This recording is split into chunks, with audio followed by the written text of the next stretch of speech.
Okay. हाँ भाई, आप लोग अपने कैमरा स्विच ऑन कर सकते हैं अभी।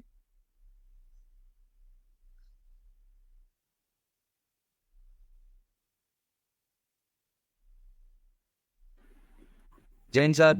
जैन आदित्य। Hello Jain sir. जैन। आज मेरा था बस अभी 5 मिनट पहले जगा हूँ मैं अभी रातों में इतना कम सो रहा हूँ कि कल रात को मैं 2:30 बजे सोया था और सुबह 7:30 बजे उठ गया था। ठीक है। फिर दिन भर काम काम काम काम काम काम। तो अभी दोपहर में मैंने सोचा आधा घंटा सो लेता हूँ शाम को, और फिर आधा घंटा कब 7:15 तक हो गया मुझे पता नहीं चला। और मैंने अलार्म भी नहीं भरा था, मैंने सोचा कि यार मैं थोड़ा जल्दी जाग जाऊंगा, कोई दिक्कत नहीं है। लेकिन अभी पता चलता है कि मैं डायरेक्ट 8 बजे उठ रहा हूँ और ग्रुप में मैसेज पड़े हुए हैं कि sir link link link, class का चल। ठीक है, कोई बात नहीं अनिकेत। हाँ भाई देखो, सब लोग अपने कैमरा ऑन कर लो यार। जो कर सकता है प्लीज अपनी शक्लें दिखाओ। वो शक्लें पहले मुझे देखनी होती है आप लोगों की, फिर बातचीत करेंगे, डिस्कशन करेंगे क्या होना है क्या नहीं होना। ठीक है, चलो फिर अभी मैं आप लोगों को एक छोटा सा 5 मिनट का एक्सप्लेनेशन दे देता हूँ। उसके बाद मैं और आर्यन हम दोनों मिलके आप लोगों के क्वेश्चंस लें। ठीक है। वो हमारा पूरा इंट्रोडक्शन सेशन हो जाएगा, ज़्यादा कुछ ज्ञान नहीं होगा, बस थोड़ा सा इंट्रोडक्शन रहेगा, जिससे कि आप लोगों को आइडिया लगे कि एग्जैक्टली आप किसके साथ में डील कर रहे हैं। ठीक है। तो अभी के लिए आप अपने कैमरा स्विच ऑफ कर सकते हैं, जैसे ही स्लाइड प्रेजेंटेशन खत्म होगा आप लोग अपने कैमरा ऑन कर सकते हैं। चलो भाई।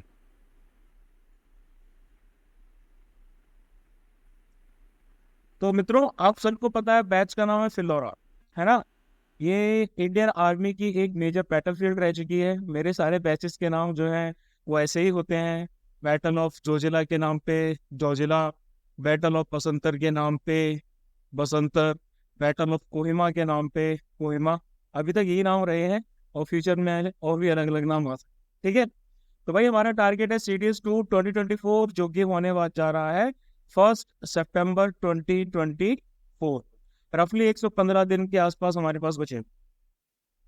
मैं अपने बारे में आप लोगों को बताता हूँ। मेरा नाम है अरुण सिंह तौर। ठीक है। मैं ग्वालियर, मेरा नेटिव प्लेस है ग्वालियर, का मैं रहने वाला हूँ। लेकिन करंटली मैं अभी नोएडा रहता हूँ। नोएडा में कोस्ट गार्ड का जो SSB है उसके पास में ही मेरा रहना है, वही पास में मेरा फ्लैट है।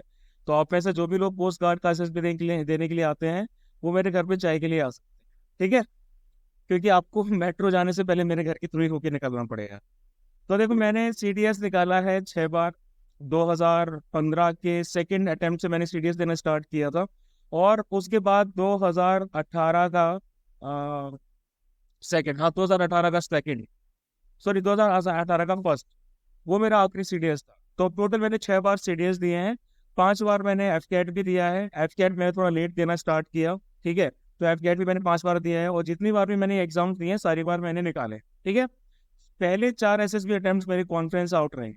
12 SSB Bangalore, 11 SSB Allahabad, 22 SSB Bhopal और 22 SSB भोपाल। उसके बाद मेरा फिफ्थ से लेके 11th अटेम्प्ट जो SSB का रहा है वो स्क्रीन आउट रहा है फ्रॉम तीस SSBs एंड TFSB। ठीक है। मैंने ग्रेजुएशन किया है bachelor of engineering mechanical transit, ITM group of institutions Gwalior, 2012 से लेकर 16 तक। उसके बाद 2 ढाई साल का गैप रहा है जिसमें मैंने ये सब किया। ठीक है। और फिर उसके बाद 2019 से मैंने MBA परस्यू किया है बिट्स पिलानी मेन कैंपस से। ठीक है, पिलानी कैंपस से।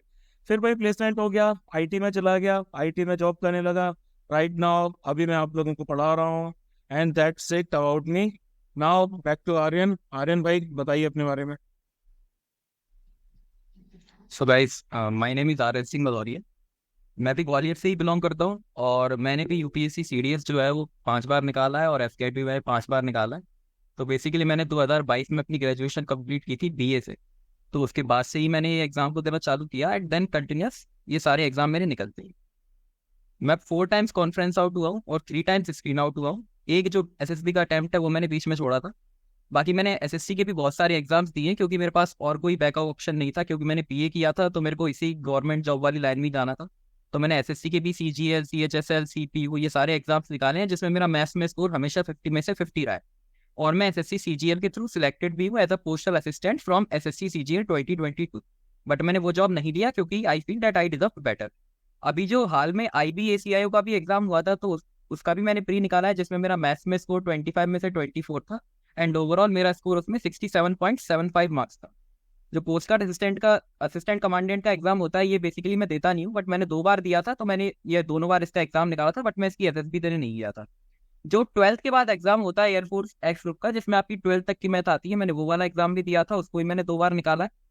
और that's it about me, and right now I am preparing for SSB and also for the other opportunities. देखिए भाई, तो आर्यन ने जब भी सीडीएस निकाला है, आपका आर्यन का सीडीएस हमेशा एएफएस से ही निकला है, ठीक है, एयरफोर्स एकेडमी के लिए। तो अभी उसका यही ऑप्शन सबसे पहला वाला है, तो अभी 5वीं बार आर्यन ने निकाला है, एंड होपफुली इस बार वो रिकमेंड हो जाएगा और उसको यहाँ नहीं पढ़ाना पड़ेगा, ठीक है। तो Aryan is teaching maths, Aryan के जिम्मेदार जो है पूरा का पूरा मैथ्स है, ठीक है। ये था। अब मैं आपको कुछ बेसिक इन्फॉर्मेशन बताता हूँ। जैसे कि मैं टाइमलाइन की बात करूँ, तो कोर्स आपका रफली 17 से 18 वीक्स के अंदर डिवाइडेड है। आज से अगर हम मंडे से अगर हम काउंट करें तो, ठीक है। ये कोर्स आपका फर्स्ट वीक ऑफ सितंबर में खत्म हो जाएगा। क्लास हमारा एग्जाम होगा, एग्जाम के बाद में हम एक एनालिसिस सेशन रखेंगे। उसके बाद में कोर्स जो है एक्टिवली तरीके से खत्म हो जाएगा। लेकिन व्हाट्सएप ग्रुप आपका रहेगा, व्हाट्सएप ग्रुप से आप उस टाइम पे और बाद में कभी भी मुझसे जो है कम्युनिकेट कर सकते हैं, ठीक है। आपको रिकॉर्डेड लेक्चर्स की एक्सेस जो है वो नेक्स्ट अटेम्प्ट यानी कि CDS 2 2025 तक रहेगी। तब तक आप रिकॉर्डेड लेक्चर्स को अवेल कर सकते हैं, कितनी बार भी देख सकते हैं, है ना। हम तो क्लासेस कंडक्ट करते हैं, जैसे कि अभी हम लाइव क्लास कंडक्ट कर रहे हैं। लाइव क्लास कंडक्ट करने के बाद में हर क्लास रिकॉर्ड की जाती है साथ ही साथ में, और क्लास के जस्ट थोड़ी सी देर बाद ही आपको वो रिकॉर्डिंग जो है शेयर कर दी जाती है, चाहे आपने क्लास अटेंड की हो चाहे आपने ना। अब इसके प्रोज एंड कॉन्स क्या है, मैं आप लोगों को बाद में बताऊंगा। हर हफ्ते में पहली जो 3 क्लासेस होंगी मंडे से लेके वेडनेसडे तक, शाम को 7:30 बजे से, वो रहेंगी भाई हमारी जीके की, है ना। जीके में कोई भी सब्जेक्ट हम ले सकते हैं, लाइक फॉर एग्जांपल हम ज्योग्राफी स्टार्ट करने वाले हैं। फिर उसके बाद 2 क्लासेस जो रहेंगी वो हमारी इंग्लिश की रहेंगी, that is Thursday and Friday 7:30 PM onwards, ठीक है। ये जीके का रहेगा। लेकिन उससे पहले मैथ्स की क्लास आपकी मंडे से सैटरडे रहेगी 5:30 PM ऑनवर्ड्स, ठीक है। शाम को 5:30 बजे से आपकी मैथ की क्लासेस रहेंगी।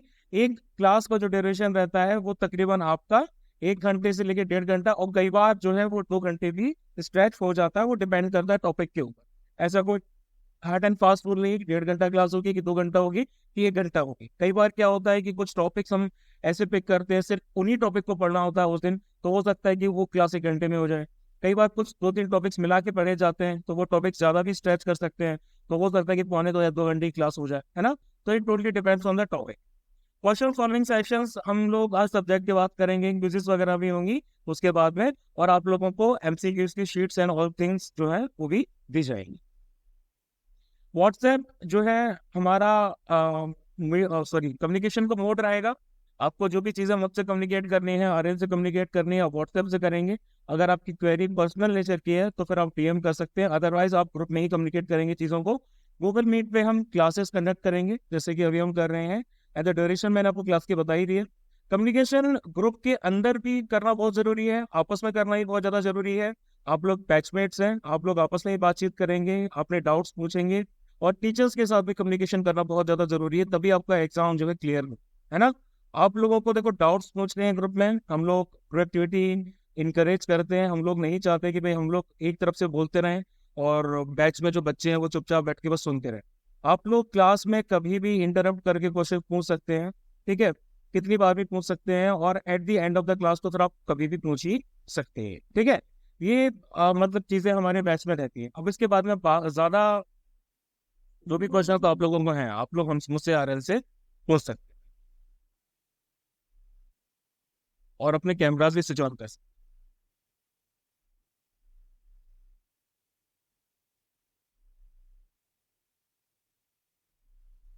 Sir, can I ask one question? हैं।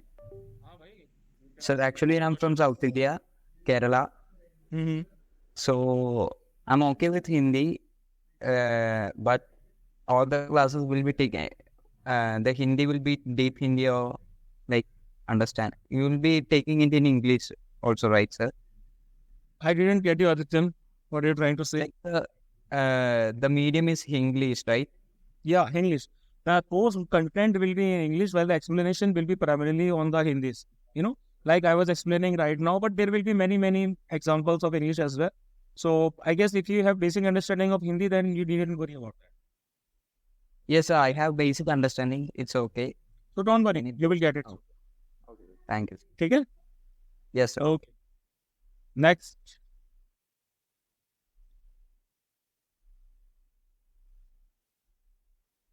अरे पूछ लो. देखो बात करके पूछ सकते हो. हाँ पूछो Hrithik. Feel free to ask. Hello. Good evening Hrithik. Good evening sir. Sir मेरा क्वेश्चन आर्यन सर से है. What case बोलो ऋतिक. आवाज कम आनी. सर मेरा क्वेश्चन आर्यन सर से है. Okay. आर्यन सर, जैसे मैंने लास्ट ईयर से अपने सेकेंड ईयर के लास्ट सेमेस्टर से प्रिपरेशन स्टार्ट करी थी, और मैं काफ़ी सिविल सर्विसेज के लिए कर रहा था बेसिक. तो मैथ्स के में क्या होता है मेरे को कि जैसे मैथ्स में सॉल्व कर लेता हूँ, लेकिन एंड ऑफ द डे अगर क्वेश्चन पे डिफिकल्ट आ गया तो प्रॉब्लम आ जाती है, पर वो एकदम से कॉन्फिडेंस को पूरा डिटेरिएट कर देता है. तो एक क्या बेसिक एक अच्छी अप्रोच क्या होनी चाहिए मैथ्स को लेकर? आर्यन म्यूट करो. देखो, मैथ्स के लेके सबसे अच्छी अप्रोच तो ये होनी चाहिए कि हमारे एग्जाम में 100 क्वेश्चंस आते हैं, और 100 में से गाइस बिलीव मी, चाहे आप कितना भी टफेस्ट पेपर उठा के देख लो आज तक सीडीएस के इतिहास का, लगभग 40 to 50 क्वेश्चंस ऐसे होंगे ही होंगे जो कि बहुत ईजी आते हैं. ये कोचिंग वालों ने बना रखा है कि मैथ्स बहुत हार्ड आती है, ये आती है, इतने लेवल की आती है, ये सब आती है, ऐसा कुछ नहीं. ठीक है, 40 से 50 सवाल आपको अगर आप फिल्टर आउट भी करोगे ना तब भी ईजी मिल जाएंगे. ठीक, बाकी जितनी भी आपके हार्ड टॉपिक्स है, जितने भी हार्ड सवाल है, उन सबकी प्रैक्टिस हम लोग बैच में करते हैं. आप लोग एकदम बेसिक से स्टार्ट करते हैं और बहुत ही एडवांस तक जाते हैं, जहां जहां तक सीडीएस में क्वेश्चन आ सकते हैं. ठीक है, तो जैसे आप लोगों ने देखा भी होगा, मेरा जो मैंने सीडीएस का पेपर सॉल्व कराया उसमें बहुत से क्वेश्चन हमारे डायरेक्ट बैच की शीट से ही थे, चाहे वो हार्ड हो चाहे ईजी हो. और अगर आपकी पकड़ प्रीवियस ईयर क्वेश्चंस पे अच्छे से होगी तो चाहे हार्ड क्वेश्चंस आए चाहे इजी क्वेश्चंस आए, अल्टीमेटली वो वही क्वेश्चंस है, उनको बस थोड़ा सा एक स्टेप और आगे बढ़ा के दे दिया है, तो वो स्टेप्स की हम लोग प्रैक्टिस करेंगे. Do you get my point? बहुत कंसिस्टेंट रहना पड़ेगा भाई. Class Yes, sir, yes, sir. ठीक है, क्लास में आना पड़ेगा, क्लास में पार्टिसिपेट करना पड़ेगा. अब देखो प्रिपरेशन वाला जो फेज होता है ना, ये थोड़ा बोरिंग लगता है. बोरिंग इसलिए लगता है क्योंकि टीचर पढ़ा रहा है, आपको समझना है, कंसंट्रेशन अपना पूरा लगाना है, ध्यान देना है, डिसिप्लिन के साथ में डेली क्लास में आना है. अब ये 4 महीने तक क्या होता है ना कि हमें विजुअल रिजल्ट नहीं मिलते, हमें देखने को नहीं मिलता कि एग्जैक्टली क्या प्रोग्रेस आ रही है. लेकिन जो स्मार्ट स्टूडेंट होगा वो अपनी देख लेगा कि मेरे अंदर क्या प्रोग्रेस है, मेरा पॉलिटी का पहले लेवल क्या था, ज्योग्राफी का लेवल क्या था, मैं क्वेश्चंस पहले कैसे सॉल्व करता था, अब कैसे सॉल्व करता हूँ, उसको समझ में आएगा, है ना. और जो एनालिसिस नहीं करके जाएगा उसको दिक्कत आएगी. तो हम जो भी क्लासेस स्टार्ट करेंगे, जो भी हम सब्जेक्ट उठाएंगे, उन सब्जेक्ट्स को पहले एक छोटा सा एनालिसिस हम आपको देंगे. जैसे आर्यन मैथ से स्टार्ट करेगा, तो आर्यन अभी तक का आपको एक दो जो भी मैथ्स के 2-3 अटेम्प्ट्स रहे हैं उनका एनालिसिस देगा, किस सब्जेक्ट किस टॉपिक में से कितने क्वेश्चन आए हैं, तो आपको एक बेसिक अंडरस्टैंडिंग डेवलप होगी. सिमिलरली अगर मैं ज्योग्राफी से स्टार्ट करूंगा या पॉलिटिक्स से स्टार्ट करूंगा, तो मैं आपको उसके अभी तक हिस्ट्री के बारे में बताऊंगा. ठीक है, मैं ओवरऑल जीके के बारे में भी आपको बताऊंगा कि भाई जीके में क्या हिस्ट्री रही है, किस सब्जेक्ट में से कितने क्वेश्चन आए हैं, और एक ओवरऑल हमारी स्ट्रेटेजी होनी चाहिए, कैसी होनी चाहिए. जैसे कि कई बार कई जगह एडवाइस किया जाता है कि भाई फलाना सब्जेक्ट छोड़ दो, वो सब्जेक्ट बड़ा है, ऐसा है वैसा है ना. मैंने हमेशा कहा है, अब मेरे प्रीवियस यूट्यूब पे वीडियो चला के देखिए, वो मेरी क्लासेस से ही जो मैंने इस तरह से आपसे डिस्कशन कर रहा हूँ, वैसे ही क्वेश्चंस मैंने उन बच्चों ने पूछे और मैंने उनको बताया. तो मैंने हर बार कहा कि भाई कोई भी सब्जेक्ट छोड़ के नहीं जाना. यू नेवर नो कि भाई आप सोच के जा रहे हैं कि साइंस में 29 क्वेश्चन आ रहे हैं, लेकिन यूपीएससी ने कर दिए 15-20 क्वेश्चन, 19 क्वेश्चन कर दिए, है ना. वो कभी भी हो सकता है. आपको बेस्ट और वर्स्ट केस सिनेरियो दोनों के लिए तैयार रहना पड़ेगा. हम ये सोच के नहीं चल सकते कि भाई इसमें से इतने क्वेश्चन आएंगे ही आएंगे. यू नेवर नो भाई, यूपीएससी कभी भी वो चेंज कर सकती है ना. तो 4 महीने बहुत ज्यादा टाइम होता है सीडीएस की प्रिपरेशन के लिए. सीडीएस इतना बहुत ज्यादा कोई हार्ड एग्जामिनेशन नहीं है. गाइडेंस के साथ, स्ट्रेटेजी के साथ बहुत आराम से हम इसको निकाल सकते. ठीक है, तो भाई 4 महीने बहुत बड़ा टाइम होता है. इस 4 महीने में आप सिलेबस अच्छे से कंप्लीट करने के साथ साथ उसका रिवीजन भी बहुत अच्छे से कर सकते हैं. बस आपको डिसिप्लिन रहना पड़ेगा, आपको क्लासेस अटेंड करनी पड़ेगी, है ना. अब देखो क्या होता है ना कि रिकॉर्डेड सेशन के साथ में एक सबसे बड़ी बुरी बात वो जो है वो ये, बच्चे कंफर्ट जोन में आ जाते. मैं हर बैच में कहता हूँ, और हर बैच में ये होता है कि अगर मान लीजिए 50 बच्चे एक बैच में हैं, तो उसमें से 30 बच्चे ही ऐसे होंगे जो कि सीरियस होंगे. बाकी 30 जो बच्चे हैं ना, वो धीरे धीरे करके उनका मोटिवेशन कम हो जाता है. मोटिवेशन इंटरनल होता है, मोटिवेशन वो रील्स देख के और मूवीज देख के नहीं आता, वो अंदर से होता है। वो यानी कि आपका सेंस ऑफ पर्पस क्या है, आप क्यों फौज ज्वाइन करना चाहते हो, एज सिंपल एज दैट, है ना। तो कुछ बच्चे होते हैं जो एंड तक बने रहते हैं, जैसे कि अभी अभिषेक, ठीक है, अभिषेक एंड तक बना रहा, हालांकि उसका एग्जाम क्लियर नहीं हुआ इस बार, but is very very hopeful, उसने बहुत ड्रास्टिक इंप्रूवमेंट्स किए, ठीक है। तो अभिषेक ने दोबारा ज्वाइन किया है, अभिषेक पक्का निकालेगा इस बार, मुझे भी पूरा भरोसा है, उसको भी पूरा भरोसा है, ठीक है। तो ये वाली चीज होती है कि मतलब आपको डिसिप्लिन रहना पड़ेगा, आपको शुरू से लेके एंड तक अटेंड करना पड़ेगा, आपको एक एक चीज करना पड़ेगा। क्योंकि देखो मैं आपको बता देता हूँ सीधी सी बात, में बच्चों से कहता हूँ कि भाई करंट अफेयर्स की मैगजीन्स हैं, इन मैगजीन्स को अच्छे से करके जाओ, 8-8 10 10 करके जाओ आप। जब तक आप उनको 8 बार 10 बार नहीं करोगे, तब तक वो आपके दिमाग में नहीं बैठे। अब आज मेरी एक प्रीवियस स्टूडेंट से बात हो रही थी, करणवीर से, तो करणवीर टोल्ड मी कि सर क्या बोलते हैं, आपकी मैगजीन्स करके गया था, ठीक है, आराम से क्वेश्चन 25 के अराउंड क्वेश्चन जो करंट अफेयर्स के, वो मैं सही करके आया, ठीक है। बोलता हूँ कि बोलते हैं, मैं जब इनके प्रिंट आउट निकालता था तो मुझे लगता था कि यार क्या इतना ज्यादा वास्ट मैगजीन्स हैं, एक एक मंथ की मैगजीन्स को देखा जाए तो उसमें 90 100 110 120 करंट अफेयर्स आ रहे हैं, इतने ज्यादा पेजेस निकल रहे हैं, क्या मुझे करना चाहिए नहीं करना चाहिए। लेकिन बोलते हैं कि जब क्वेश्चंस आए देन मुझे एकदम, और मेरा जो बिलीफ है वो वैलिडेट हुआ है कि भाई नहीं यार, क्वेश्चंस इतने ज्यादा यहाँ से आए। सेम चीज कल मैं भारद्वाज से बात कर रहा था, आजाद भारद्वाज शायद आया है इसमें, तो आजाद मुझसे बोला था कि सर आपने वो, हाँ आजाद है, आजाद मुझसे बोला था कल कि सर आपने रील डाली कि हमारे इतने इतने क्वेश्चंस आए हैं करंट अफेयर की मैगजीन से, तो क्या असल में ऐसे आए हैं। मैं चेक करता हूँ, बोलता कि सर फिर मैंने चेक किया, ठीक है, वो तो सर मैंने चेक किया तो मैंने पाया कि नहीं, आपके क्वेश्चन एक्चुअली में आए हैं, जो आपके करंट अफेयर की मैगजीन तो हमने पहले ही शेयर करती थी मंथ बाय मंथ, है ना। तो वो तो कोई भी चेक कर सकता है, उसमें तो मतलब कि क्लेम करने वाली बात ही नहीं होती कि भाई बंदे ने झूठ बोला सच बोला। और वैसे ही मतलब कि बहुत सारी चीजें, अगर आप जीके की मेरे ख्याल से आप जैसे मैक्सिमम लोगों को मैं जीके का जो वीडियो है वो अभी शेयर करूंगा, और मैथ्स का भी करूंगा, ठीक है। तो उन दोनों वीडियो के एनालिसिस को देखना आप लोगों के लिए बहुत ज्यादा जरूरी है, क्योंकि हम आगे की तैयारी करने वाले हैं। तो आगे की तैयारी हम ऐसे तो करेंगे नहीं कि हवा में लट हो जाते हुए कर ली, नहीं, हमें पहले का भी पता होना चाहिए कि एग्जैक्टली पहले वाले एग्जाम में क्या आया है, जिसमें से किस जिन लोगों ने दिया है उनको भी समझ में आना चाहिए, और जिन्होंने नहीं दिया है अभी तक सीडीएस उनको भी समझ में आना चाहिए। तो वो दो वीडियोस में आप लोगों को भेजूंगा, मैथ्स का और जीके की, जिसमें हमने पूरा क्वेश्चन पेपर सॉल्व किया है। उससे आपको आइडिया लगेगा कि भाई कहाँ कहाँ से किस किस लेवल से क्वेश्चन आपके पूछे जाते। क्या होता है ना कि हम एग्जाम की प्रिपरेशन कर रहे हैं, हमें लगता है कि नहीं यार टीचर अननेसेसरली हार्ड बता रहा है, टीचर अननेसेसरली बोल रहा है कि भाई इतने सारे सोर्सेज आपको रेफर करने पड़ेंगे। लेकिन भाई ये यूपीएससी है, यूपीएससी में खेल कुछ नया ही चल रहा है। यूपीएससी में सीडीएस का लेवल अप किया जा रहा है, अभी तक सीडीएस का लेवल अप नहीं था, लेकिन अब सीडीएस का लेवल अप किया जा रहा है। तो भाई जब सीडीएस का लेवल अप किया जा रहा है तो हमें भी उसके लेवल के हिसाब से ही पढ़ना पड़ेगा। आप में से हो सकता है कई लोगों ने मेरी यूट्यूब पे जो ज्योग्राफी की सीरीज है उसको भी फॉलो किया होगा, है ना। मैं अभी आप लोगों से बोल रहा कि उस सीरीज में से कम 4-5 क्वेश्चन आई थे, कंटिन्यूबल बेस प्लान वाला आया था, और पता नहीं 3-4-5 क्वेश्चन और आए थे, मैं भूल भी गया कौन कौन से, ठीक है। वो क्वेश्चन डायरेक्टली उसी सीरीज में से आए थे, लेकिन डिस्पाइट ऑफ दैट मैं उस पूरी सीरीज को और अपग्रेड कर रहा हूँ, है ना। मैं उसको टोटली अपग्रेड कर रहा हूँ, मैं टोटली इसको रिवैम्प कर रहा हूँ, क्योंकि मुझे पता है कि यूपीएससी ने अगर पॉलिटी में, इकोनॉमी में, हिस्ट्री में, बाकी साइंस में, इन सब्जेक्ट्स में लेवल अप किया है, तो ज्योग्राफी में भी मोस्ट प्रोबेबली जो यूपीएससी है वो उसमें भी लेवल अप करेगा ही करेगा। और जब वो उसमें लेवल अप करेगा तो फिर हमारे पास एक्सक्यूज नहीं होना चाहिए कि भाई हमें पता नहीं था।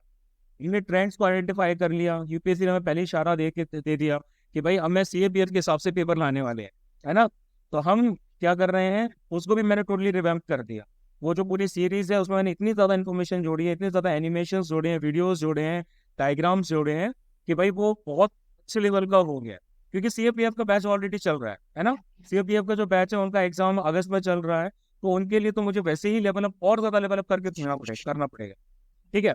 सीधी सी बात है, ज्ञान की बात लगती है, लेकिन हमें अपनी गलतियों से सीखना होता है, प्लस दूसरे एग्जाम से जो कि सिमिलर नेचर के। यूपीएससी एनडीए भी कराता है, सिविल सर्विसेज का एग्जाम भी कराता है, प्रीलिम्स का, है ना, और उसके साथ साथ सीएपीएफ का भी कराता है। ये चारों के चारों जो हमारे एग्जाम से, इनमें क्वेश्चन घुमा फिरा के पूछे जाते हैं। मतलब इस बार अगर सीएपीएफ से क्वेश्चन पूछ लिया तो वही क्वेश्चन आपका जो है वो किस में डाल दिया जाएगा, वो सीडीएस में डाल दिया जाएगा। जो एनडीए में पूछा जा रहा है वो सीटीएस में डाल दिया, सीटीएस से फिर एनडीए में चला गया, फिर सिविल सर्विसेज प्रीलिम्स में चला गया, ऐसे क्वेश्चंस घूमते रहते हैं। तो अगर आपको कभी क्वेश्चंस की कमी लगे ना, तो पिछले 3-4 साल के सीडीएस के क्वेश्चन पेपर उठा लो, पिछले 3-4 साल के सीएमबीएफ का पेपर 1 का क्वेश्चन पेपर उठा लो, पिछले 3-4 साल के एनडीए का जीएटी पोर्शन उठा लो और सिविल सर्विसेज प्रीलिम्स के क्वेश्चन उठा लो, मोर देन एनफ क्वेश्चन आपके पास हो जाएंगे। ठीक है, जो बंदा प्रॉपर एनालिसिस इनका कर लेगा अच्छे से, उसको समझ में आ जाएगा कि भाई हाँ क्या पढ़ना है। और मैं लिटरली नहीं चाहता कि आप लोग जो है आ रहे हैं क्लास में आने के बाद में एंड पॉइंट पे आप लोगों का मोटिवेशन चला गया है, क्योंकि हो जाता है ना, बहुत सारी चीज़ें हो जाती हैं धीरे धीरे, उतना डिसिप्लिन हर कोई नहीं रह सकता। वो जिम वाला सिनेरियो है कि स्टार्टिंग में सबको लगता है कि भाई हम जिम जाएंगे जाएंगे जाएंगे, लेकिन कुछ दिन बाद मेहनत लगने लगती है तो फिर वो धीरे धीरे आलस आने लगता है। तो बस सीधी सी बात ये कहूँगा लास्ट में कि जो भी आप में से अपना एम क्लियर रखेगा कि भाई नहीं मुझे एग्जाम क्लियर करना है ना, वो क्लासेस आएगा और उसका एग्जाम क्लियर होगा। जो नहीं रखेगा उसका नहीं होगा। वैसे तो हम दोनों बीच बीच में आप लोगों को मोटिवेशन देते रहेंगे क्लासेस के बीच में, बट आप लोग बड़े हैं तो मैं इसीलिए आप लोगों से कहूँगा कि रिकॉर्डेड सेशन की वजह से एक कंफर्ट जोन क्रिएट हो जाता है कि यार क्लास आज अटेंड नहीं किया, रिकॉर्डेड सेशन तो मिल रहा है, कोई बात नहीं रिकॉर्डेड सेशन देख लूँगा। लेकिन at the end of the week, हर दिन का आप देख लो 1.5 घंटे की क्लास समझ लो, तो at the end of the week हमारे पास 10-12 घंटे का उससे ज़्यादा का मटेरियल हो जाए। तो क्या सैटरडे संडे या फिर संडे को आप इंग्लिश का, मैथ्स का, जीके का कंबाइंड, अगर दोनों सब्जेक्ट्स का कंबाइंड है तो 30 घंटे प्लस हो गया। क्या आप देख पाओगे? नहीं देख पाओगे। देखोगे भी तो फिर आप क्या करोगे, उसको फास्ट फॉरवर्ड करके देखोगे। इससे बेटर है कि डेली आगे क्लास अटेंड करो। कभी कोई हाँ इमरजेंसी की वजह से अगर क्लास मिस हो जाती है तो इट्स टोटली डिफरेंट थी, लेकिन हैबिट मत बनाओ उस चीज़ को कि भाई क्लास में डेली हमने जो है उसको मिस करना स्टार्ट कर। अगर हैबिट बनाओगे तो फिर दिक्कत हो जाएगी। और आप क्योंकि ग्रेजुएट, मेरे ख्याल से मैक्सिमम लोगों ने ग्रेजुएशन कर रखा है, कई लोग फाइनल ईयर में हैं, आप लोग इतने बड़े हैं कि आप लोगों को ये चीज़ समझ में आनी चाहिए। आप लोगों के पीछे हम लोग डंडा लेके नहीं घूम सकते कि भाई हाँ क्लास अटेंड करो, है ना, वो हम नहीं कर सकते और वो हम करेंगे भी नहीं। वो आपका खुद का अंदर का मोटिवेशन होना चाहिए। ठीक है, कोई समस्या? No sir. सर वे क्या होना चाहिए पढ़ने का? एक सेकेंड आजाद, वो आर्यन ही आपको बताएगा अभी बाद में जब क्लास स्टार्ट हुई था मंडे से। ठीक है, subject will be taken in rotation और will be taken in one at a time. Subject से हम लोग रोटेशन में नहीं रहेंगे। सब्जेक्ट में पहले ज्योग्राफी लेंगे एक साथ, फिर हम पॉलिटी लेंगे, ऐसे ऐसे। ठीक है, जैसे जैसे एक सब्जेक्ट कंप्लीट होता जाएगा उसकी जो एमसीक्यूज की शीट्स है वो आपको मिलती जाएंगी और उसके रिलेटेड कुछ क्विजेस वगैरह है वो भी हम कंडक्ट करते जाएंगे। ठीक है, बोलिए आजाद, वे क्या होना चाहिए पढ़ने का? क्या क्या होना चाहिए? तो वे तरीका क्या है, तरीका किस तरह होना चाहिए ताकि लंबे समय तक याद रहे? वो तो देखो हर सब्जेक्ट के बेसिस पे डिफर करता है। हम ज्योग्राफी की बात करते हैं तो ज्योग्राफी में हम मैप्स के थ्रू पढ़ते हैं क्योंकि विजुअल क्यूज हमारे दिमाग में बैठते हैं। लेकिन पॉलिटी में ऐसे कोई विजुअल क्यूज हमारे पास मैप्स वगैरह नहीं है, तो उसमें तरीका अलग होगा। हिस्ट्री में तरीका अलग होगा। वो जैसे जैसे आपका एक एक पर्टिकुलर सब्जेक्ट आता जाएगा वैसे वैसे मैं एक्सप्लेन करता जाऊँ। ठीक है, ठीक है सर। और कोई? हाँ पूछो यार, फील फ्री, हाथ उठाने की जरूरत नहीं है, डायरेक्ट पूछो। सर मैं जैसे मैं आपसे कल पूछा था कि जो हिस्ट्री के लिए जैसे एक ओल्ड एनसीईआरटी बोलते हैं, मैंने सिविल सर्विस के लिए ओल्ड एनसीईआरटी से प्रिपेयर करा है। और मैंने आपकी की एक आपने ही बोला था टेलीग्राम में कि थीम्स 1, 2, 3 करने की भी जरूरत है। तो ये भी क्या एडिशनल ऐड करना पड़ेगा बुक से भी? देखो आप लोगों को अलग से कुछ ऐड करने की जरूरत नहीं पड़ेगी, क्योंकि मैं आप लोगों को जो पढ़ाऊंगा वो बहुत सारे सोर्सेज से, मल्टीपल सोर्सेज उठा के पढ़ाऊंगा। आप अपने पर्सनल लेवल पे इन सोर्सेज को रेफर कर सकते हो, उसके लिए मनाही नहीं है। लेकिन मैं जो कंटेंट शामिल करूंगा उस कंटेंट में आपका तकरीबन पूरा का पूरा सिलेबस कंप्लीट हो ही जाएगा। ठीक है, हिस्ट्री में डेट्स वगैरह बोरिंग तो नहीं है, देखो डेट्स याद नहीं रहता। अब देखो सिंपल सी एक चीज बता देता हूँ अंशु, किसी भी चीज का जब हम बोलते हैं ना ये हमसे हो नहीं पाता, तो उसका एक सिंपल सा मेरे पास मेथड है, ओल्ड स्कूल मेथड है कि करना पड़ेगा। ठीक है, नहीं हो पाता तो कोई आपको बोल के नहीं पिला सकता, ना आपको बोल के पी सकते हैं। एग्जाम निकालना है तो वही करना पड़ेगा। आप नहीं करोगे, सामने वाला कर रहा है, आपका कॉम्पिटिटर कर रहा है, आप नहीं करो। आप कंफर्ट जोन में रहोगे, भाई मुझे जो है वो याद नहीं हो पा रहा, मैं क्या करूँ भाई क्या करूँ। वो कर रहा है, वो मेहनत कर रहा है ना। तो जब वो मेहनत कर रहा है तो फिर वो जाएगा अकेडमी, आप नहीं जा पाओगे। क्यों? क्योंकि आपने अभी से हथियार डाल दिए हैं कि भाई मैं कैसे करूँगा। एक बार करो, 2 बार करो, 3 बार करो, 4 बार करो, 8 बार करो, 10 बार करो, कैसे नहीं याद होगा। कोई शॉर्ट ट्रिक्स नहीं है इसके अंशु, कोई शॉर्ट ट्रिक्स नहीं है, कोई इसकी कुछ और मैं आपको पर्टिकुलर चीज नहीं बता सकता, क्योंकि जिस चीज में पर्सनली मैं यकीन नहीं करता वो मैं आप लोगों को बताऊंगा नहीं। मैं किस चीज में यकीन करता हूँ, सामने जैसा हम ओल्ड स्कूल पढ़ाई करते थे वैसे, और उसी से बच्चों के एग्जाम निकलते हैं। ये जितनी भी बाकी चीजें होती हैं उसे एग्जाम नहीं निकालते, है ना। देखो, हम मैप साथ में लेके बैठ के पढ़ते हैं, तब हमें ज्योग्राफी समझ में आती है। हम फ्लो चार्ट्स बनाते हैं, हिस्ट्री को स्टोरी की तरह पढ़ते हैं, तब जाके हमें हिस्ट्री समझ में आती है। रील्स देख के ना तो आपको ज्योग्राफी आएगी समझ में, ना आपको हिस्ट्री आएगी। शॉर्ट वीडियोस 2-2 मिनट के, 3-3 मिनट के देख के आपको कुछ नहीं आता। वो एनिमेशन वाली चीजें हैं, वो लुभाने के लिए बहुत अच्छी होती हैं, लेकिन वो पढ़ाई के लिए जरूरी नहीं होती। पढ़ाई के लिए कन्वेंशनल मेथड जो होता है वही जरूरी होता है। आज भी अगर आप देखोगे तो सिविल सर्विसेज के एस्पिरेंट्स है, किसी भी सीरियस एग्जाम के एस्पिरेंट्स, वो किताब उठाते हैं, किताब में हाईलाइट करते हैं, उससे पढ़ते हैं, है ना। वो रील्स देख देख के भाई अच्छा 2 मिनट में मैप यहाँ पर हो गया, रील्स का ये देख लिया, उससे हो गया, नहीं, उसको ये वाला काम नहीं करते। वो सोशल मीडिया के लिए, वो टाइम पास के लिए, कि आधे घंटे आपने खुद को सोशल मीडिया के लिए दिया है, तो अपनी चीजों को एक्सप्लोर कर लिया, उसमें वो चीजें मैक्सिमम टाइम आपको याद नहीं रही, है ना। तो हमें ओल्ड स्कूल मेथड जो है वो फॉलो करना है, और हम वही फॉलो करेंगे और मल्टीपल टाइम्स पढ़ेंगे। सीधी सी बात, कुछ शॉर्ट ट्रिक्स नहीं है हमारे पास, मेरे पास नहीं है ना, आर्यन के पास शॉर्ट ट्रिक्स है कि भाई शॉर्ट ट्रिक आपको बता दी, ये शॉर्ट ट्रिक से भाई हो गया, नहीं, हमें पढ़ना है और हम हार्डकोर पढ़ाई करेंगे, उससे हम एग्जाम निकालेंगे, ठीक है। ज्योग्राफी जैसे कोई टीचर पढ़ाते हैं उसमें सब समझ आ जाए, पर जब क्वेश्चन ऐसे तो लगाओ क्वेश्चंस होते नहीं, तो वो इसीलिए नहीं होता क्योंकि हम सिर्फ थ्योरी पढ़ के जा रहे हैं। हमने सिर्फ थ्योरी पढ़ ली, उससे काम नहीं चलेगा, हमें क्वेश्चंस एग्जैक्टली किस तरह से पूछे जा रहे हैं हमें वो भी देखने हैं, है ना। क्वेश्चंस में 3 स्टेटमेंट आ गए, 3 स्टेटमेंट में किस तरीके से आपका एक्सीलेंट गैस लगाया जाता है, किस तरह से ऑप्शंस एलिमिनेट किए जाते हैं, ये बहुत सारी चीजें होती हैं। इन सब फैक्टर्स को भी हमें देखना पड़ता है। जब हम इन सब फैक्टर्स को भी देखते हैं तब जाके भाई क्लैरिटी आती है दिमाग में कि हाँ, ऐसे जो है ऐसे क्वेश्चंस किए जाते हैं। सिर्फ थ्योरी पढ़ देने भर से, क्योंकि यूपीएससी का सिलेबस बहुत वास्ट है, बहुत वास्ट सिलेबस है, आप कितना याद करोगे, ठीक है। तो उसके बेसिस पे आप नहीं स्पेकुलेट कर सकते कि भाई मैं क्वेश्चन सिर्फ थ्योरी पढ़ के क्या हूँ क्वेश्चंस कर लूँ, नहीं, ऐसा नहीं, ठीक है।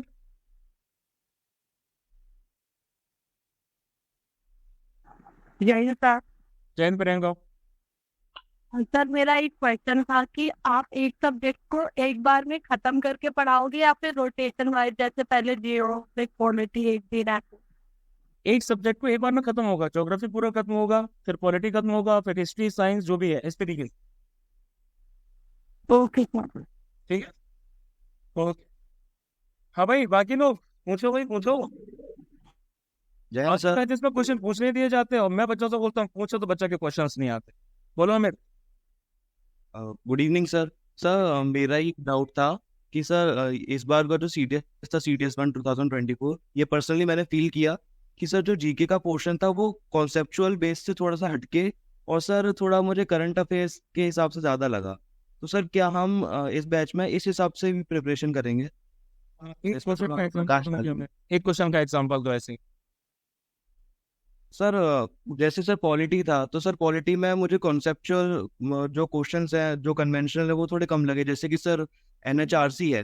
तुम जिन्हें बोल रहे हो ना कि जो क्वेश्चंस हमारे करंट अफेयर से टच वाले आए हैं, वो करंट अफेयर्स के टच वाले क्वेश्चंस नहीं थे, वो पॉलिटिकल थ्योरीज वाले क्वेश्चन थे, जो कि क्लास 11th और 12th की एनसीईआरटी की पॉलिटिकल साइंस की बुक से आए।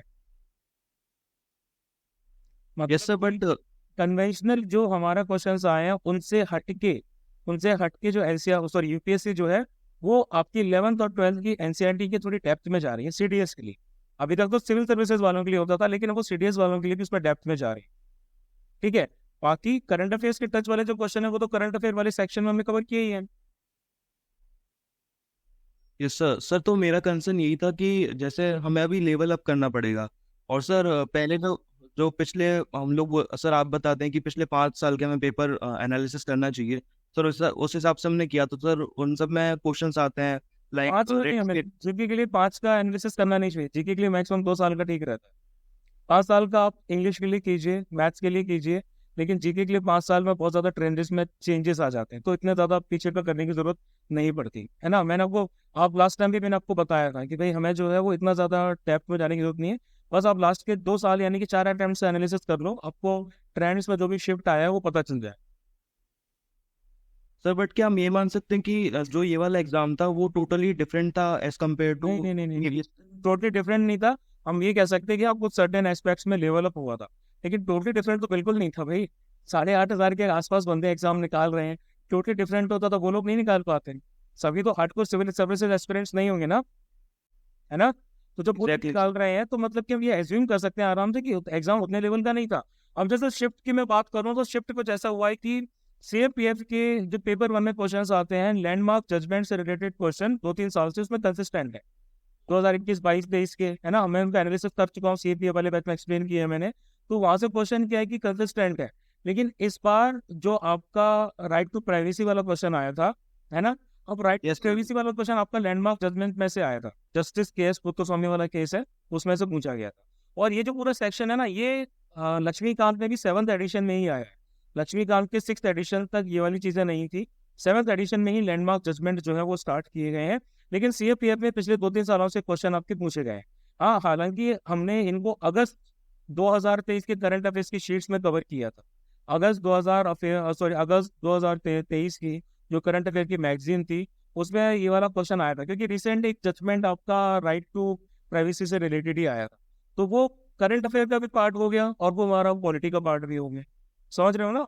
तो इस तरह से क्वेश्चन आते हैं कि भाई करंट में क्या चल रहा है उसको पॉलिटी से कनेक्ट कर दिया और फिर पॉलिटिकल कंसेप्ट के डेप्थ में घुस गए, ऐसा Okay, sir. Thank you. नहीं करने का। बोलिए मैंने कर Sir, everything will be taught from the basic, right? क्या एब्सोल्युटली। लाइक जब मैं सर बोलिए बोलिए। तो जब मैं रिवाइज करती हूँ, लाइक जब मैं अपने नोट्स पढ़ती हूँ, तो मुझे ऐसा लगता है ये भी आ रहा है वो भी आ रहा है। While I was solving previous year question और MCQs, तो मैं स्टक कर जाती हूँ वहाँ पे व्हाइल चूजिंग ऑप्शंस।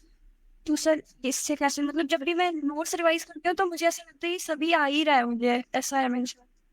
देखो, क्योंकि कंसिस्टेंटली हमारी मैगजीन से क्वेश्चंस काफ़ी सारे CDS में ND में भी पूछे जाते हैं। ND का हालांकि एनालिसिस नहीं किया तो नहीं आइडिया नहीं है उसका कितने पूछे गए हैं, लेकिन लास्ट टाइम किया था तो बहुत सारे क्वेश्चन उस मैगजीन में से थे। तो over the period of years मेरे अंदर एक सिक्स सेंस टाइप का डेवलप हो गया है, जिसमें काफ़ी हद तक मैं किसी भी पर्टिकुलर न्यूज़ को देखता हूँ तो मुझे समझ में आ जाता है कि UPSC इसमें किस तरह के क्वेश्चन पूछ सकती है ना। क्योंकि जैसे भारत रत्न वाला क्वेश्चन हो गया, बहुत कॉमन नॉलेज है, सबको पता है क्वेश्चन आ ही सकता है, 90% प्रोबेबिलिटी है। लेकिन हम UPSC को कुछ इस तरीके से समझेंगे कि UPSC बेसिक क्वेश्चन नहीं पूछेगा ये भारत रत्न किस चीज के लिए दिया जाता है या किन लोगों को दिया गया है, वो बेसिक हो जाएगा। UPSC क्या पूछेगा, वो 3 स्टेटमेंट दे देगा कि भारत रत्न कब इंस्टीट्यूट हुआ था, है ना, वो उसमें क्या बोलते हैं मॉनेटरी बेनिफिट्स है कि नहीं। अब भारत रत्न को लेकर हमने इतना बड़ा न्यूज कवर किया था, उस न्यूज में कम से कम 15-20 लाइन्स थी। उन 15-20 लाइन्स में ये सब चीजें शामिल थी कि भाई मॉनेटरी रिवार्ड्स रहते हैं तो कितने रहते हैं, कब उनको बनाया गया था, कब नहीं बनाया गया था। तो ये कंपोजिट इन्फॉर्मेशन रहती है। अब अभी आपके पॉइंट ऑफ व्यू से ये चीज आपको लगेगी कि भाई कितना क्या है, लेकिन अभी जैसे ही हम मंथली जो करंट अफेयर्स को कवर करेंगे तो मैं आपको बताऊंगा कि कौन से करंट अफेयर्स जो है हमें करने चाहिए, कौन से हमारे लिए जरूरी रहते हैं, कौन से नहीं रहते। ठीक है। नहीं सर, लाइक सर इंग्लिश में मेरा मतलब अच्छा स्कोर होता है, बट जीके में ही मैं मतलब जीके में मेरा कट ऑफ भी क्लियर होने वाला कंडीशन रहता है। इंग्लिश में तो मैंने करने का आपको 90 के अराउंड स्कोर करना पड़ेगा अगर मेरिट में जाना है। वैकेंसीज कम होती है फीमेल के लिए। इंग्लिश में अगर आपको करना है तो 90 के आसपास एम कीजिए, और जीके में जो है अराउंड 50+ स्कोर कीजिए। ठीक है, वो एम रखिए। अब एक और चीज मैं बता देता हूँ कि भाई ये जो कट ऑफ का रोना मतलब होना सबको, ठीक है। हर जगह मैं देखता हूँ सोशल मीडिया पे कट ऑफ कितना गया, कट ऑफ कितना गया। कट ऑफ का मतलब है कि हम बाउंड्री की बात कर रहे हैं, हाँ सर, बाउंड्री की बात कर रहे हैं, है ना। कट ऑफ का मतलब ये हो गया। हाँ जितना मैं हमें जीके में हाँ बोलिए। जितना मैं जीके में स्कोर कर रही हूँ, जब मैं उसको डबल स्कोर करूंगी, लाइक 18-19 मार्क्स में कर पा रही हूँ नेगेटिव हटाने के बाद, तो सर जब इसका डबल हो जाएगा only then it will be fruitful. नहीं तो फिर तो बिल्कुल बिल्कुल, नहीं तो फिर मतलब ही नहीं होगा, फिर तो मेरिट ही नहीं निकलेगा, है ना। तो ये चीज है, हमें सिर्फ कट ऑफ पे नहीं जाना कि भाई कट ऑफ कितना है। कट ऑफ एक मतलब कि UPSC के अलावा कोई कट ऑफ प्रोजेक्ट नहीं कर सकता। ये जितने भी कोचिंग या जितने भी लोग आपको कट ऑफ बताते हैं वो फर्जी बताते हैं, वो उनका खुद का परसीव्ड लेवल होता है कि भाई अच्छा क्वेश्चन पेपर ज्यादा डिफिकल्ट लग रहा है तो कट ऑफ कम कर दो, 95 कर दो, 100 कर दो। क्वेश्चन पेपर इजी है तो कट ऑफ बढ़ा दो, 110, 115 कर दो OTE के लिए। उनके पास कोई ऐसा मेथड नहीं है भाई। जो भी कट ऑफ डिटरमाइन किया जाता है UPSC की तरह डिटरमाइन किया जाता है बच्चों के, उन्होंने जिस हिसाब से पेपर सेटअप किया उस चीज के हिसाब से, ठीक है। तो उसमें कोई प्रोजेक्शन दे रहा है तो वो फर्जी है, वो स्पेकुलेशन है। तभी मैं कोई से कट ऑफ पहुंचता है तो मैं बोलता हूँ कि भाई 90 से लेके 120 के पीछे कोई भी रैंडम नंबर पिक कर लो, वही कट ऑफ है तुम्हारा। सीधी सी बात है। जब आपको जब आपको कट ऑफ चाहिए तो अपना फेवरेट नंबर पिक कर लो, आपको संतुष्टि भी मिलेगी। ठीक है, तो ये सिनेरियो है। तो ये बेसिक चीज होती है, बेसलाइन होता है cut off is like the most minimum thing, bare minimum. आप बेयर मिनिमम को टारगेट करोगे तो फिर आप उसको क्रॉस ही नहीं कर पाओगे, है ना। हाँ सर। हम जब सोच के ही चल रहे हैं कि भाई 95 का 100 कट ऑफ है, उतना ही कवर करेंगे, तो आप उसके हिसाब से पढ़ोगे। लेकिन जब आपने एम बनाया कि 150 का, तो आप उसके हिसाब से पढ़ोगे, तो फिर वो 90 100 तो आराम से क्रॉस हो ही जाए। सर एक्चुअली जिस दिन एग्जाम दे के आए थे, मैं और मेरे फ्रेंड्स सारे कैलकुलेट कर रहे थे। मैंने भी एक ही चीज सोची थी कि अभी तो बाउंड्री लाइन पे ही नहीं पहुंच रहे, इससे तो बहुत आगे जाना है। तो वो डिफरेंस कैलकुलेट करो, वो कितना डिफरेंस है, 130 से हम कितने पीछे हैं, या 120 से वही कितने। वही वही वही वो डिफरेंस जब हम कैलकुलेट करेंगे तभी एग्जाम क्लियर होगा। नहीं तो फिर क्या है कि बाकी की भीड़ के साथ हम कट ऑफ पे बैठे रह जाएंगे, पेपर से बाहर आएंगे, और फिर देने के बाद में यूपीएससी को गालियां देंगे कि पेपर ऐसा आया वैसा आया, जबकि हमने प्रिपरेशन उस लेवल की ही नहीं। Thank you so much sir. फिर तक बोलिए। सर जैसे मैं अपने नोट्स बनाता न्यूज़पेपर के, मेरे को सिविल सर्विस में भी पेयर होना है और न्यूज़पेपर और मंथली मैगजीन के लिए, तो जो ये सीरीज 2 आएगा इसमें भी वो कंसिडर करके वेस्ट के के लिए भी। देखो यार, इंग्लिश की पढ़ाई के लिए आप अपनी वोकैब बढ़ाने के लिए, रीडिंग बढ़ाने के लिए न्यूज़पेपर पढ़ रहे हो तो बहुत अच्छी बात है। सीडीएस वालों के लिए डेली न्यूज़पेपर जरूरी नहीं होता, ठीक है। आप लोगों के लिए डेली न्यूज़पेपर जरूरी नहीं होता, एज सिंपल एज दैट। आपके लिए मंथली मैगजीन्स हैं, डिफेंस उस्ताद की वीकली मैगजीन्स भी आ रही हैं, है ना, करंट अफेयर्स की, they will be more than enough. वो करते करते थक जाओ। ओके, करंट अफेयर्स के लिए अगर न्यूज़पेपर पढ़ रहे हो तो मत पढ़, ठीक है। सर सर करंट अफेयर की डेली मैगजीन्स पढ़े या फिर मंथली? यार डेली मत कवर किया करो यार, डेली में बहुत रिडंडेंट न्यूज़ होती हैं, बहुत रिडंडेंट न्यूज़ होती है डेली में। देखो, कंटेंट बनाने वाले को कंटेंट बनाना होता है ना। उसने पहले मंथली कंटेंट बनाया, फिर देखा कि बच्चों को और ज़्यादा चाहिए, तो उसने 15 दिन का बनाया, फिर वीकली बनाया, फिर लगा कि नहीं बंदों को तो डेली करंट अफेयर्स चाहिए, तो उन्होंने डेली बनाने स्टार्ट कर दिया। डेली करंट अफेयर्स सीटीएस के लिए बिल्कुल भी फिजिबल नहीं है, आप अपना टाइम वेस्ट करेंगे अगर आप डेली करंट अफेयर्स के लिए जाते हैं तो। वीकली कीजिए, जो मैगजीन्स में शेयर करूंगा, मंथली वाली मैगजीन शेयर करूंगा, उनको कीजिए, they will be suffice, more than sufficient, ठीक। सर वीकली और मंथली आपके जो मैगजीन आते हैं वो सीमित होती होंगी? नहीं, सर दोनों अलग से करनी पड़ेंगी? दोनों अलग से करनी पड़ेंगी। वीकली वाला कंसेप्ट मैंने अभी स्टार्ट किया है, अप्रैल से, ठीक है। मंथली वाला अभी तक चलता आ रहा था। मंथली में हमने फेब तक का कंसेप्ट पूरा का पूरा जो टॉपिक्स उनको कवर कर लिया है, ठीक है। मार्च वाली भी मैगजीन आनी बाकी है, और फिर उसके बाद में अप्रैल में मैं कोशिश करूंगा कि जो हमारा वीकली वाला और जो मंथली वाला है वो दोनों सेम ना हो, ठीक है। वो ज़्यादा नहीं हो जाएगा फिर? भाई अब एक एग्जाम निकालना है, कम करना चाहते हो तो कम कर लो, लेकिन सामने वाला बंदा तो ज्यादा कर रहा है, उसको तो पता है कि यूपीएससी अपना लेवल बढ़ा के कर रही है, तो आप लेवल कम करके कर लो। लेकिन फिर एग्जाम नहीं निकलेगा, उसकी कोई गारंटी नहीं है निकलेगा कि नहीं निकलेगा। तो I want one more question कि आपके अकॉर्डिंग जो हमारा सैटरडे और संडे होना चाहिए, वो किस तरह डिजाइन होना चाहिए? लाइक बताऊंगा बताऊंगा काफी परेशान। मंडे टू फ्राइडे तो बहुत प्रोडक्टिव रहता है, बट सैटरडे संडे बहुत पता बेकार है, इसके बारे में भी बताऊंगा, हम क्लासेस स्टार्ट करेंगे वैसे ही बताऊंगा, ठीक है।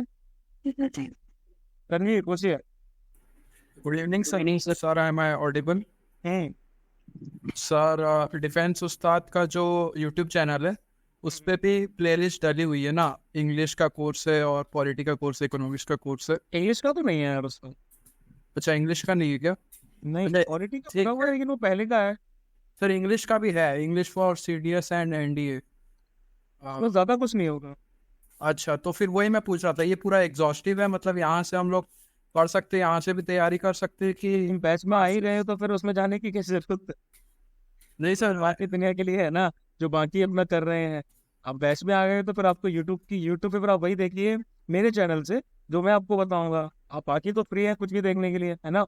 लेकिन जब बैच में आ गए तो फिर तो यहाँ पर आपको एकदम अपडेटेड चीज पढ़ाई जाएगी। जैसे कि मैंने आपको बताया कि लास्ट टाइम तक मैंने ज्योग्राफी जो है वो पहले वाले लेवल के हिसाब से पढ़ाई है, और मैंने सोचा भी था कि वो साल 2 साल के लिए मेरा काम कंप्लीट हो गया, अब मुझे ज्योग्राफी में कुछ अलग से कवर नहीं करना पड़े। लेकिन जब मैंने अभी पैटर्न देखा तो मैं समझ में आ गया कि नहीं भाई, मुझे जो है इसको रिवैम्प करना पड़ेगा, और मैंने टोटली इसको रिवैम्प कर भी दिया। अगर आप में से कई लोग टेलीग्राम पे कनेक्टेड होंगे तो टेलीग्राम पे मैंने स्लाइड्स की पीडीएफ वगैरह भेजी थी। मैंने इसलिए भेज दी थी, मैंने कहा क्योंकि इन्होंने अपना पर्पस सॉल्व कर लिया है और अब they are no longer serving the purpose, है ना। क्यों? क्योंकि मैंने अब स्लाइड्स का लेवल जो है वो काफ़ी ज़्यादा बढ़ा दिया है। तो देयर इज दैट। तो सर आपको स्लाइड्स भी मिलेगी क्या जैसे हर क्लास बाद? हाँ, उनकी पीडीएफ वगैरह भी मिलेंगी आप। ठीक है, ओके, थैंक यू सर। दीक्षांत, जैन सर, हाँ। सर ऑल्दो हमको हमारा टाइम मैनेजमेंट आना चाहिए अच्छे से करना, बट स्टिल एक रिक्वेस्ट ये रहेगी कि कॉलेज स्टूडेंट्स एंड वो लोग जो फोर्थ ईयर में अपियर हो रहे हैं करंटली, उनके लिए भी आप पर्टिकुलरली एक like Monday to Friday and Saturday Sunday का एक जैसा मैंने बताया दीक्षांत, जैसे हम क्लासेस स्टार्ट करेंगे ना, तो जी सर। स्टार्ट करने के बाद 1 हफ्ते 2 हफ्ते आप पढ़ेंगे तो आपको समझ में आ जाएगा कि हमें किस लेवल की पढ़ाई करनी है। जी सर। फिर भी अगर आपसे उस टाइम टाइम मैनेजमेंट नहीं होता है तो फिर आप क्वेश्चंस पूछिएगा, तो फिर मैं आप लोगों को उसको एक्सप्लेन करने की कोशिश करूँ। Sure sir, thank you so much. भाई और कोई? Excuse बोलिए Ravindra. Sir, how can I manage both my college studies and UPSC preparation? Final year पे हो गए ना आप? No, sir. तो I have just completed my first year. First year. Now going ज़्यादा to जल्दी second. नहीं कर लिया तुमने? What, sir? ज़्यादा जल्दी इनरोल नहीं कर लिया?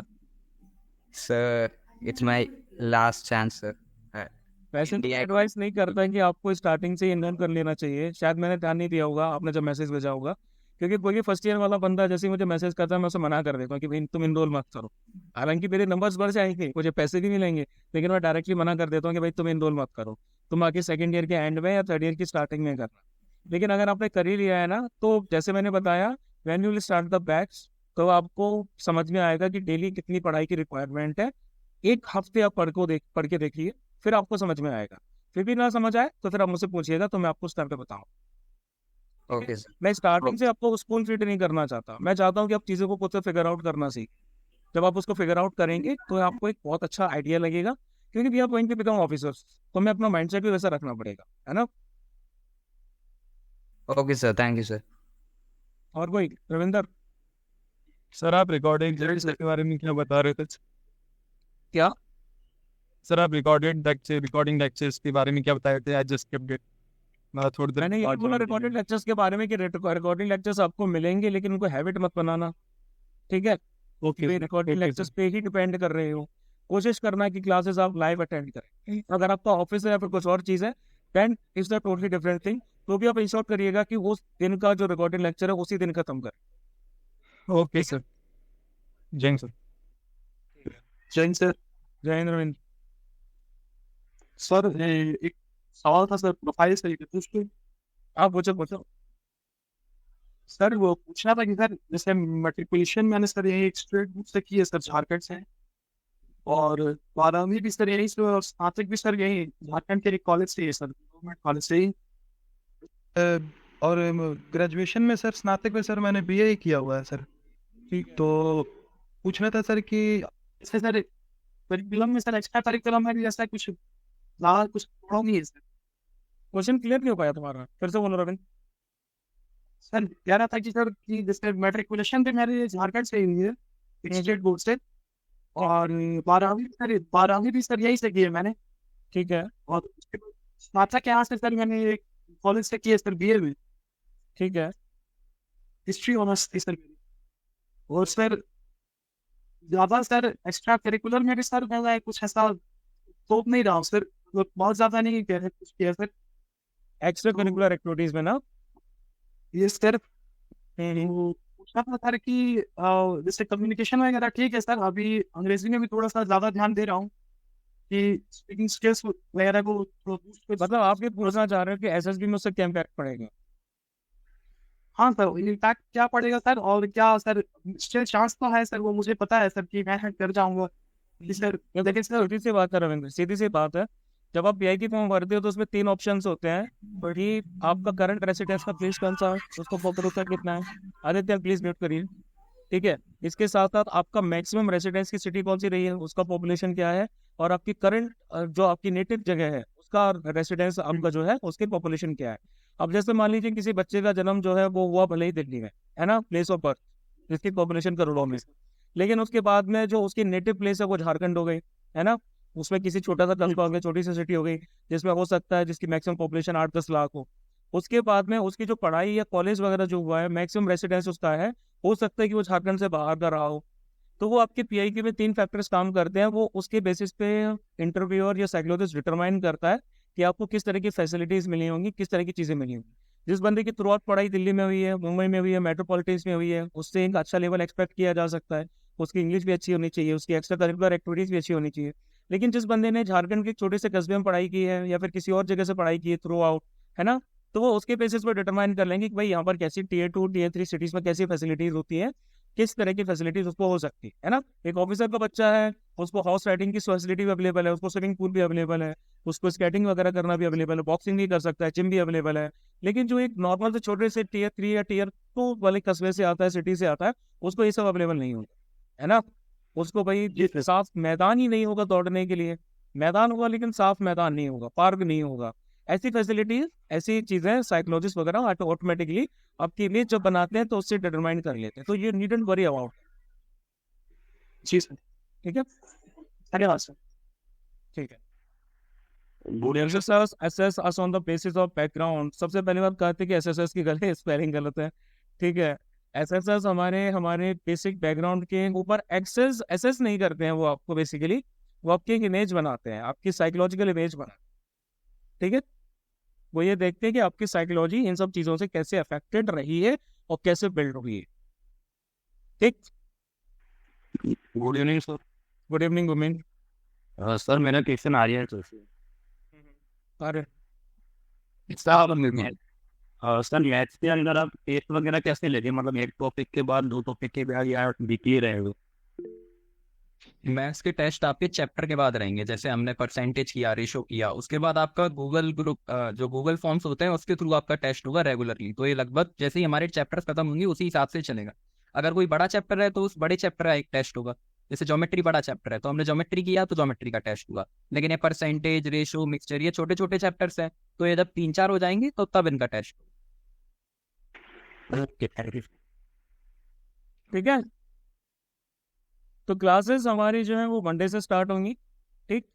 क्लासेस के लिए मैं आपको सिनेरियो बता देता हूँ। आप लोगों ने जो भी ईमेल आईडीज हमारे साथ शेयर की हैं जब आपने फीस का पेमेंट किया था, तो उन ईमेल आईडीज को यूज करके एक गूगल ग्रुप बनाया जाएगा। मैथ्स के लिए अलग गूगल ग्रुप बनाया जाएगा और जीके और इंग्लिश के लिए अलग बनाया जाए, ठीक है। तो जिन लोगों ने कंबाइंड ऑल सारे सब्जेक्ट्स के लिए ऑप्ट किया है उनको 2 गूगल ग्रुप्स में ऐड किया जाएगा, और जिन्होंने मात्र ओटीए के लिए किया है या फिर मैथ्स के लिए किया उनको सेपरेट गूगल ग्रुप्स में ऐड किया जाए। गूगल ग्रुप्स में ऐड होने के बाद में आप लोगों को मेल आएगा कि भैया आपको इस फिलोरा वाले गूगल ग्रुप में ऐड कर लिया गया। मोस्ट प्रोबेबली वो जो मैसेज है, मेल है, वो आपकी स्पैम फोल्डर में जाएगा, ठीक है। तो आप अपने जो भी ईमेल आईडी आपने हमारे साथ शेयर की थी उसकी स्पैम फोल्डर में चेक करना। मैं आपको ग्रुप में बता दूंगा कब आपको चेक करना है, ठीक है। उसके बाद में गूगल कैलेंडर पे आप डाउनलोड कर लेना। गूगल कैलेंडर पे आपको इन्विटेशन भेजा जाएगा क्लास का। उससे क्या होगा कि मंडे से लेके आपके लास्ट तक, पूरी क्लासेस के लास्ट तक आपको डेली कुछ नहीं करना पड़ेगा। अपने गूगल कैलेंडर पे जाना होगा, वहाँ पर डेली क्लास का लिंक ऑटोमेटिकली रहेगा, उसको आपको लिंक क्लिक करना है और आप ऑटोमेटिकली क्लास में ज्वाइन हो जाए, है ना। आपको डेली अलग अलग लिंक वगैरह नहीं दी जाएगी अभी, क्योंकि गूगल कुछ बना नहीं है, इसलिए आज सेपरेट लिंक की। मंडे से आपको ये पूरा ऑटोमेट हो जाएगा। तो फिर ये 2 काम होंगे। आपको क्या करना है, जैसे ही आपको गूगल कैलेंडर का नोटिफिकेशन आएगा, अगर ओटीए वालों को ओटीए के लिए आएगा, बाकी वालों के लिए मैथ्स के लिए आएगा, कंबाइंड वालों को 2 नोटिफिकेशन आए, तो उनको उस कैलेंडर इन्विटेशन को एक्सेप्ट कर लेना है, जिससे वो उनके कैलेंडर में ज्वाइन हो जाए, है ना। तो अब फिर उसके बाद में उसको डायरेक्टली क्लास में एक्सेस कर सकते हैं। क्लास खत्म होने के बाद में क्लास की आपकी रिकॉर्डिंग हो जाया करेगी। रिकॉर्डिंग को गूगल ड्राइव पे अपलोड किया जाएगा। गूगल ड्राइव पे भी आपको आपकी मेल आईडीज के थ्रू ही एक्सेस रहेगा। जो भी मेल आईडीज आपने मुझे दी हैं उसी मेल अकाउंट के थ्रू आप उस पर्टिकुलर जो रिकॉर्डिंग है उसको एक्सेस कर पाओ, ठीक है। दूसरे अकाउंट से नहीं हो पाएगा। सर वो कैलेंडर वाला सर वो कैलेंडर वाला सिंपल सा है भाई रविंदर, कि हम गूगल कैलेंडर पे लिंक क्रिएट करेंगे और आपको उसकी लिंक भेज देंगे। आपको बस उसको एक्सेप्ट करना है, वो आपके गूगल कैलेंडर में स्टार्ट मतलब कि एक तरीके से ज्वाइन हो जाएगा। फिर आपको डेली उसी लिंक पे, आप जैसे शाम को क्लास ज्वाइन करनी है ना 7:30 बजे, तो आप गूगल कैलेंडर पे जाओगे, वहाँ अपने शेड्यूल में देखोगे भाई देखो ये हमारा शाम को 7:30 बजे ये क्लास होने वाली, आपको आधे घंटे पहले रिमाइंडर आ जाएगा, ठीक है। फिर आप उस पर क्लिक करोगे, लिंक आपके सामने होगी, आप डायरेक्टली गूगल मीट पे ज्वाइन कर पाओ। सर वो जीमेल पे आएगा या ग्रुप में? वो मैं बता दूंगा, चल करो, ठीक है। तो भाई चलो अपनी एक बार शक्लें दिखाओ, सब लोग एक ग्रुप फोटो हो जाए। सर वोकैब के लिए और कम्युनिकेशन स्किल्स के लिए कोई सजेशन? क्या जा कम्युनिकेशन स्किल के लिए कोई सजेशन वो कैब वगैरह सब दूंगा यार, बहुत दूंगा, बहुत दूंगा, चिंता मत कर। अभी बस बेसिक अंडरस्टैंडिंग डेवलप कर लो, ठीक है? ये सारी की सारी चीजें हम बाद में बोलेंगे। रविंद्र, रमन, आर्यन, प्रेरणा, शर्विन, सूरज, श्रावणी, प्रियंका, कार्तिकेय, मोहिनी, शिवम, आवास, दिनेश, भाई कहाँ हो? शक्लें नहीं दिख रही तुम लोगों की मुझे। Not able to see your face and why so serious, smile, ठीक है?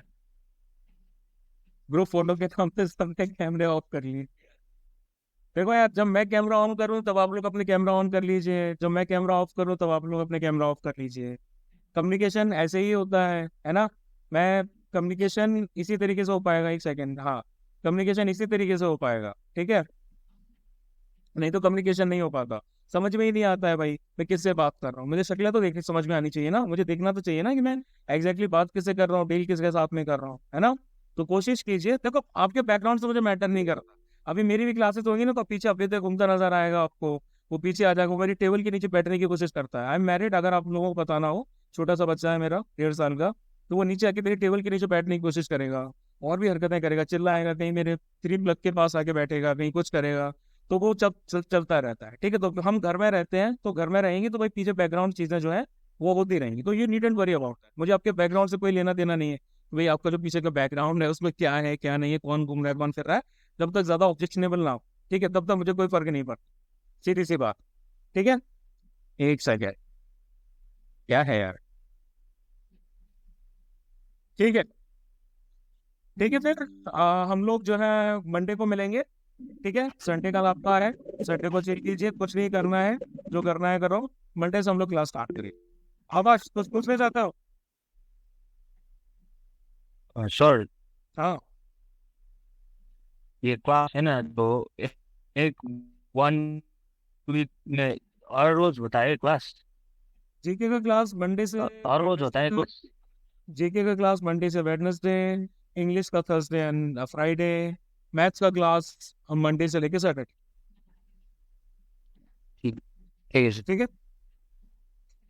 ठीक है गाइस, जय to you all. Jain sir. Then Jain sir. Jain sir. how